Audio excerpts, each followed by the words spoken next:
Hey Overlanders, it's Michael here, and I want to do a quick video on just a lot of people have been concerned with how much money it takes to get into overlanding, and it really doesn't take a whole lot. You don't need the $60,000 rig with the $20,000 worth of gizmos that go in it. You can slowly build as you go, which is nice. As long as you're able to do things safely. And one of the things safely is to have a vehicle that's capable of going off-road.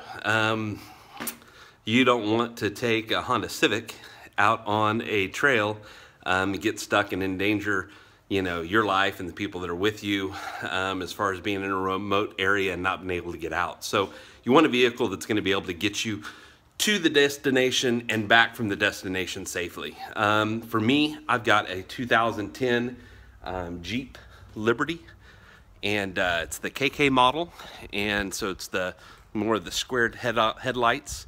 It's independent front suspension, it's four-wheel drive. I have taken this all over the place, and it has worked out perfectly. I love it. I did cut off the front bumper, removed it, and then cut some pieces off. Mainly because some of the places that I've gone to, just the approach angle, the bumper was causing me problems, and you don't want problems. And so we decided to get rid of it, and we'll be getting a custom made bumper for it soon. And then I cut the fenders down also because I've got bigger aggressive tires, and those were causing trouble with rubbing and different things like that. So I've had to do a few modifications like that, but it hasn't cost me any money yet, until I get the custom bumper. Now that'll cost me a little bit. But, and then here in the back, what I've done is I've just, for now, I've got one shelf right here. And what I like about the shelf is that it's a place where I can keep my table for camping. And so it stays up out of the way. And then also on these Jeeps, they've got a place right under here. Now it's not where a spare tire or anything like that goes. It's just a little storage place. I actually cut out the plastic piece that was in there to make the storage space as wide as the Jeep. So it gives me a lot more room, actually gave me another inch or two in depth. And so I've got my fluids in there. I've got an extra blanket for if I am ever out whenever it's super cold. I've got a machete in case I'm out somewhere where I need to cut some limbs down and out of the way. Nothing big, nothing major. And then some other recovery gear goes in there. Stuff that I can get to pretty easily because all I have to do is pull the table out. And also stuff that I want to have in my Jeep at all times because you never know when you're going to need that kind of stuff.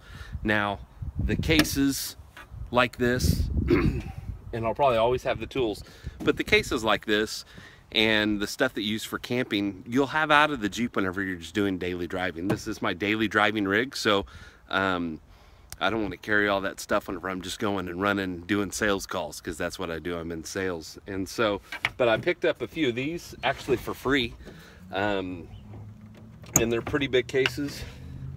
They lock down really good, and they're pretty big and open. So I've got 3 of those for now.